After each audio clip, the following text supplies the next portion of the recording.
Hi everyone, hear me again. Nag Nag-try akong manood sa YouTube, sa Facebook page, sa mga cooking vlog, and pinag-aralan ko, pinanood. Di ko naman talaga pinag-aralan as in, dahil hindi naman ako talaga ganun kagaling kung paano gumawa ng kalamay. Yes, guys, eto. Tansya-tansya lang siya. Tansya lang yung gata, tansya lang yung glutinous flour, and yung sugar. Kaso guys, yung nabili kong sugar, hindi naman siya talaga ganun yung dark brown. Yung nabili ko kasi ay light brown lang. Ito siya. Yan, light brown. Kaya, hindi talaga siya nag-dark. Ganyan lang siya guys. Pero okay na rin yan. At least may kulay brown pa rin, di ba? Oh. Yun nga lang, mangalay maghalo. Kanina pa ako naghahalo, guys.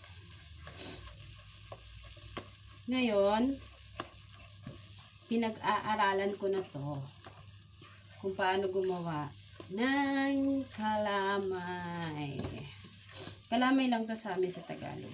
Sa Mindoro, kalamay lang to. Sa Bicol, parang ang tawag dito, hinalo.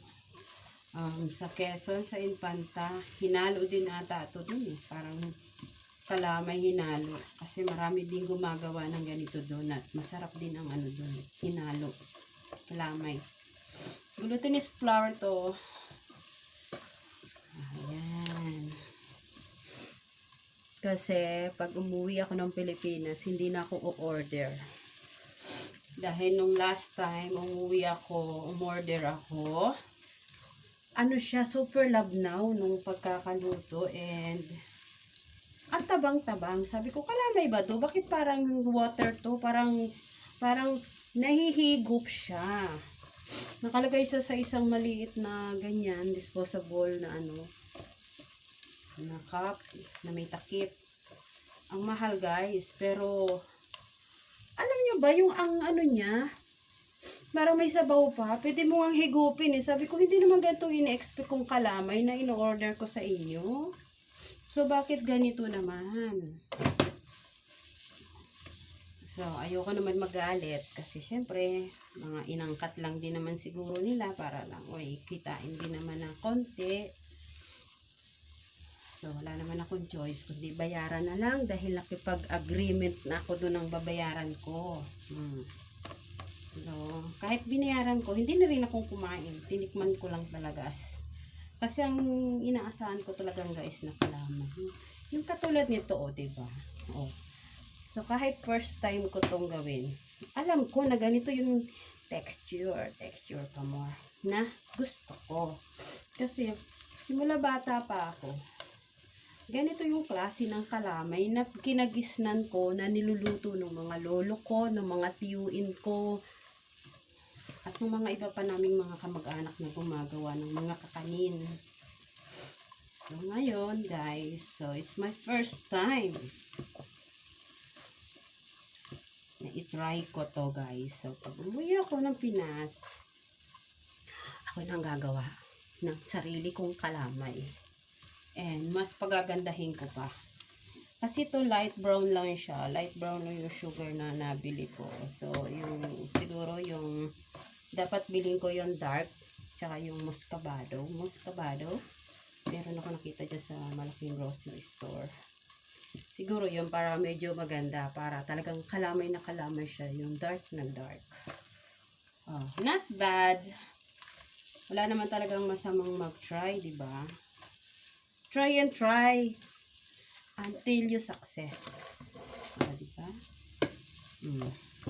So, palagay ko naman, hindi naman ako na-fail, diba guys? Kasi, diba yan naman ang kalamay talaga? Diba? So alam ko na. Alam ko na sa sunod. At mas pag-aaralan ko pang gumawa ng kalamay. Kung ano pa yung mga magandang ilagay. Masarap na pang halo-halo pa dyan. para mas maging bonggacious ang lasa. Di ba? And tsaka yung aking kabiyak ng buhay, mahilig yun sa mga kakanin malagkit at matatamis. Sinukmani lang, okay na eh.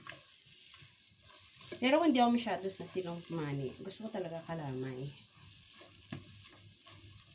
Kaya nga, medyo nadismaya ako nung umorder ako. So, bakit ganyan naman yung ibibigay ninyo sa akin? Hindi naman yung ganyan yung expect na kalamay na iniisip ko. O, diba? O, diba? Saan ka pa? Diba? So, kahit first time ko yan, guys, na igawin, palagay ko naman hindi ako nag-failed. Diba? Palagay ko hindi ako nag-failed. Kasi alam ko, ganito yung kalamay na iniisip ko at gusto ko. So, bye-bye na. Guys, thank you for watching.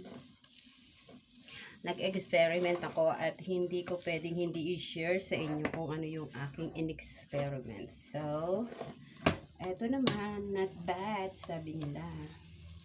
And hindi naman tayo nag-failed kasi ito naman talaga yung kalamay na gusto ko. At ito naman talaga, ganito namang klase yun, diba? Bye-bye! God bless us all! Ingat po tayo palagi.